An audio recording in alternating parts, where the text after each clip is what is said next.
Physical examination पे पहली video बना रहे हैं। तो आज का हमारा टॉपिक है एग्जामिनेशन ऑफ थायराइड स्वेलिंग और एनी नेक स्वेलिंग। तो बेसिक स्टेप्स जो होते हैं किसी भी एग्जामिनेशन के वो क्या होते हैं? Inspection, palpation, percussion, auscultation and then we and the examination with the lymph node examination and general physical examination by and end by giving या मतलब पेशेंट को क्या बोलेंगे, शुक्रिया आपके ताउन का। तो इसके बाद इंस्पेक्शन में हम क्या क्या देखेंगे? डिग्लूटिनेशन टेस्ट होता है, इसके अलावा टंग प्रोट्रूजन टेस्ट होता है, फिर 5S हम करते हैं जिसमें हम साइज, शेप, सरफेस और स्किन के फीचर्स देखते हैं। इसके अलावा number and Pemberton sign. Palpation में क्या होगा? हम टेम्परेचर देखेंगे स्वेलिंग का, टेंडरनेस देखेंगे और उस स्वेलिंग के जो कुछ स्पेसिफिक टेस्ट हैं वो करेंगे। पोस्टीरियर बॉर्डर पैल्पेट करेंगे, उसके नोड्यूल्स देखेंगे कितने नोड्यूल्स हैं। Kocher test, belly sign and trachea को पैल्पेट करेंगे कि वो सेंट्रलाइज है या नहीं। फिर हम परकशन करेंगे to know the extent inferior extent of the thyroid swelling. फिर ऑस्कल्टेशन करेंगे to auscultate the bruit and then lymph node examination, जो मतलब उस एरिया के लिम्फ नोड है सारे हम पैल्पेट कर लेंगे। मेनली जो लिम्फ नोड ड्रेन करते हैं वो क्या है? ये सर्वाइकल चेन और ट्रेकियल एंड पैराट्रेकियल लिम्फ नोड। ठीक है, अब लिम्फ नोड एग्जामिनेशन करने के बाद जो लास्ट है वो क्या है? General physical examination related to the thyroid. अब जनरल फिजिकल एग्जामिनेशन जो है उसमें दो बातें मेन याद रखने वाली हैं कि नंबर एक तो बेसल मेटाबॉलिक रेट इंक्रीज होगा, उस वजह से साइन एंड सिम्टम्स आएंगे। उस वजह से क्या क्या साइन सिम्टम्स आ सकते हैं? मतलब बॉडी टेम्परेचर इंक्रीज कर सकता है। अब बॉडी टेम्परेचर इंक्रीज कर रहा है, इस वजह से वेज़ोडाइलेशन हो सकती है। इसके अलावा फ्लशिंग होगी, इसके अलावा स्वेटिंग होगी हाइपरथायरॉयडिज्म में, और इसके अलावा सिंपैथेटिक एक्टिविटी इंक्रीज होती है। सिंपैथेटिक एक्टिविटी क्यों इंक्रीज होती है? Due to activation of beta 1 receptors और बीटा 2 भी स्टिमुलेट होते हैं जिस वजह से ट्रेंडर्स होते हैं। अब बीटा 1 स्टिमुलेट होने की वजह से क्या होगा? सिंपैथेटिक एक्टिविटी इंक्रीज हो रही है, बीटा 1 एक्टिवेट हो रहा है द हार्ट जिस वजह से टेकिकार्डिया होगा। सेकेंडली सिंपैथेटिक टोन इंक्रीज होने की वजह से जो लिवेटर पैल्पेब्रस सुपीरियोरस का मुलर मसल है वो सिंपैथेटिक एक्टिविटी सिंपैथेटिक आउटफ्लो से सप्लाई होता है, तो उसकी एक्टिविटी इंक्रीज कर जाएगी तो आईलिड जो है वो रिट्रैक्ट हो जाएगा। And the last one point to be mention is the activation of thyroid stimulating immunoglobulins. Thyroid stimulating immunoglobulins binds and activates the TSH receptors present on the retroorbital fat tissue. Retroorbital fat tissue and leads to the inflammation of these tissues, leading to the edema of the extraocular muscles, increase in the number of fat cells, which combine and push the eyeball forward, leading to proptosis, which is known as एक्सोथैल्मोस। ठीक है, तो उसके हम science के examination करेंगे, during examination हम देखेंगे। और इसके अलावा जो TSI मतलब thyroid stimulating immunoglobulins also attack the pretibial fat tissue, ठीक है, एंड लीडिंग टू मिक्सेडीमा। ठीक है, तो वहाँ पे मिक्सेडीमा होगा। तो इस तरह ये कुछ टेस्ट हैं। तो अब हम आगे जब एग्जामिनेशन स्टार्ट करेंगे तो सब में हम देखेंगे किस टेस्ट में क्या क्या करना है, क्यों करना है। ठीक है, जैसे कि मैं आपको बता चुका हूं कि एग्जामिनेशन में inspection, palpation, percussion, auscultation and then we complete the examination with lymph node examination and general physical examination of the thyroid.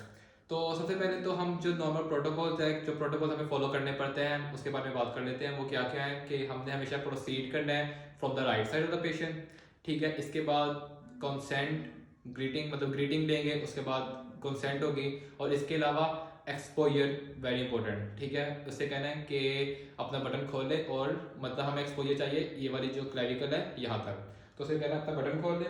और ठीक है, जब वो बटन खोलेगा तो आपने एक्सपोज करवा देनी क्लेविकल तक, तो बटन खोल लें। तो इस तरह आपने ज़्यादा प्रॉपर तरीका ये है कि आप पेशेंट से करवाएं। ठीक है, तो बटन खुलवा के आपने ये खुद से एक्सपोज कर देना ये एरिया। ठीक है, तो नेक सारी एक्सपोज होनी चाहिए और क्लेविकल एक्सपोज होनी चाहिए। तो इस तरह ये एक्सपोजर हो गया, आपको प्रॉपर लाइट होनी चाहिए। ठीक है, तो इस तरह अब हम गए हैं और उससे हमने एग्जाम क्या करेंगे कि ग्रीटिंग एंड कॉन्सेंट। तो अस्सलाम वालेकुम, मेरा नाम है डॉक्टर सामा अशफाक और मैं 4th ईयर MBBS का स्टूडेंट हूँ। मैं आपके गले के सूजन का मुआयना करना चाहता हूँ। उम्मीद है आप ताउन करेंगे क्योंकि इससे आपकी बीमारी की तशखीस में आसानी होगी और इलाज मुआवजे में भी मदद मिलेगी। ठीक है, तो इस तरह आपने ग्रीटिंग, अपना नाम वगैरह बताया, उसे सलाम दिया और फिर उसके बाद कंसेंट दी। Introduction, greeting, introduction and then consent. सबसे पहले हम स्टार्ट करते हैं विद इंस्पेक्शन। इंस्पेक्शन में क्या होगा, अपने पेशेंट को हाथ लगाए बगैर जो सूजन है उसका अच्छी तरह मुआयना करना है, ठीक है। तो उसमें सबसे पहले स्टार्ट क्या होना है कि सबसे पहले आपने देखना है कि वो थायराइडल स्वेलिंग है भी या नहीं, ठीक है। तो any swelling which is attached to the larynx can move upon swelling, ठीक है। तो उससे क्या कहना है कि पानी का घूंट पड़े, अगर पानी है तो उससे पानी का घूंट पड़वाएंगे या अगर नहीं है तो आप उसे कहेंगे कि घूंट पड़े, ठीक है। तो पानी का घूंट पड़े, ठीक है। तो इस तरह आपने देख लिया कि जो स्वेलिंग थी वो मूव करी है विद द स्वेलिंग या डिग्लूटिनेशन। अब इसके अलावा जो थायरोग्लोसस सिस्ट है, जैसे आप देखें कि अगर ये टंग है, ठीक है, टंग के साथ हम एम्ब्रियोलॉजिकली जो थायराइड ग्लैंड है वो डेवलप होता है from the base of tongue, ठीक है। फिर वहां से डेवलप होकर वो डिसेंड करता है। तो थायरोग्लोसस डक्ट के जरिए थायरोग्लोसस सिस्ट है, ठीक है। यहाँ पे ये डक्ट है सारा और ये नीचे सिस्ट है। तो जब टंग आगे मूव करेगी तो ये इसको आगे को खींचेगा और ये जो सिस्ट होगी ये ऊपर को मूव करेगी। तो डिग्लूटिनेशन के बाद आपने कहना है कि जुबान बाहर निकालने, अंदर करके। तो इस तरह अगर वो स्वेलिंग ऊपर मूव की है जब उसने जुबान बाहर निकाली है तो ये क्या थी, थायरोग्लोसल सिस्ट, ठीक है। इस तरह ये दो हो गए। इसके बाद जितनी भी स्वेलिंग्स होती हैं उनके लिए ड्यूरिंग इंस्पेक्शन 5S का निमोनिक याद रखना है। 5S में क्या क्या आता है, side, size, shape, surface and skin. अब स्किन का लफ्ज मैं जब भी यूज करूंगा तो उसका क्या मतलब है, स्किन का examination involving the redness, pigmentation, scar mark, stria, bruise and visible vein and visible pulsations, dilated vein and visible pulsations. इसके अलावा number of swelling and then we last with the Pemberton sign. तो अब हम start करते हैं patient पे कैसे examination करना है। तो आप जस्ट सपोज कर लें कि ना एक लेमन साइज है, यहाँ एक लेमन यहाँ पड़ा हुआ है, जस्ट सपोज करें कि लेमन है और वो इस स्वेलिंग है, ठीक है। तो वो इतने एरिया में कवर हो रही है। तो उसका तो पहले आपने एक्सपोज कर लिया, क्लेविकल एक्सपोज कर लिया, आपने क्लेविकल तक एक्सपोजर कर लिया। इसके बाद आप उसको अच्छी तरह एग्जामिनेशन करेंगे।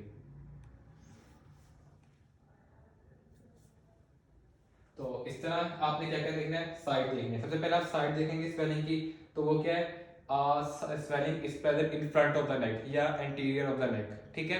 Swelling present front of the नेक। फिर साइज देखा आपने, जैसे मैंने आपको बताया कि यहाँ पे एक लेमन साइज की स्वेलिंग पड़ी है, ठीक है।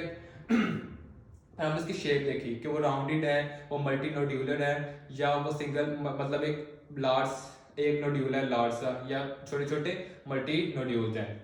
इसके बाद आपने उसकी सरफेस देखी कि उसकी सरफेस इंडेंटेड है, उसकी सरफेस स्मूथ है, मतलब इसकी इतनी सिग्निफिकेंस नहीं है, लेकिन जस्ट एक 5S का आता है निमोनिक, तो उससे आप याद रख रहे हैं।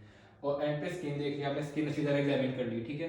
तो हाथ नहीं लगाना, ठीक है, आपने अच्छी तरह स्किन एग्जामिन कर ली। तो स्किन में क्या देख लिया, redness, pigmentation, scar mark, stria, bruise and veins, ठीक है, वेन्स प्रोमिनेंट हो गई यहाँ पे। फिर उसका नंबर देख लिया, एक स्वेलिंग है या मल्टीपल स्वेलिंग है, ठीक है। मतलब ऐसा होता है कि इसमें मल्टीपल नोड्यूल्स होते हैं, स्वेलिंग एक होती है लेकिन उसके मल्टीपल नोड्यूल्स होते हैं, ठीक है। तो आप उसको मल्टीपल स्वेलिंग भी कह सकते हैं या मल्टीपल नोड्यूल्स भी कह सकते हैं, ठीक है। सिंगल लार्ज स्वेलिंग या मल्टीपल नोड्यूल्स, ठीक है। और एंड पे है पेम्बर्टन साइन। पेशेंट से कहना है कि अपने हाथ ऊपर करें, हाथ ऊपर करें और कान से लगा लें। अब जब वो कान से लगाएगा, ठीक है, आप नीचे कर दें। अब इसमें आप क्या देख रहे हैं कि जब वो कान ऐसे हाथ ऊपर करके कान से लगाएगा तो क्या होगा कि उसका जो फेस है वो रेड हो जाएगा। फेस रेड होने की वजह क्या है कि एक तो पहले से थोरेसिक इनलेट जो है वो क्या कहते हैं, वो पहले से ही कह रहे हैं नैरो होता है। अब अगर तो थायराइड स्वेलिंग जो है वो काफ़ी बड़ी है तो क्या करेगा, वो फर्दर ऑब्स्ट्रक्ट कर देगा थोरेसिक इनलेट को। अब वो थोरेसिक इनलेट फर्दर ऑब्स्ट्रक्ट हो गया तो जब वो पेशेंट ऐसे हाथ ऊपर उठाएगा तो जो थोरेसिक इनलेट है वो ऐसे मूव करेगा, उसकी स्पेस फर्दर कम होगी और वो जो सुपीरियर वेना केवा है उसको ऑब्स्ट्रक्ट कर देगा। अब जिसकी वजह से ऊपर से जो वीनस ड्रेनेज हो रही थी वो नहीं होगी, तो ब्लड जो है यहाँ एक्यूमुलेट होगा। ऑब्वियसली बात है, ब्लड डेड होता है तो यहाँ पे फ्लशिंग होगी, फेशियल फ्लशिंग होगी, तो पेम्बर्टन साइन इज पॉजिटिव। तो आप यहाँ पे क्या बताएंगे, on inspection swelling almost equal, a single swelling almost equal to the size of a lemon that moves with deglutination present at the front of the neck, ठीक है। it is almost equal to the size of lemon, ये आपने बता दिया। it is rounded in shape and its surface is smooth and on examination of skin there is no redness, pigmentation, scar marks, stria, bruise, pigmentation and no visible pulsation and visible veins, ठीक है। Visible veins क्या लेंगे, dilated veins कह लें। And Pemberton sign is positive as the facial flushing is present, ठीक है। तो इस तरह आपने एंड पे डिस्क्रिप्शन देनी है, पूरा एग्जामिनेशन एग्जामिनर के सामने करना है और एंड पे उसका डिस्क्रिप्शन देनी है कि swelling almost equal to the size of a lemon present in the front of the neck which is round in shape, surface is smooth and the swelling moves with the deglutination, and on examination of skin these features are not present and Pemberton sign is also present or not present.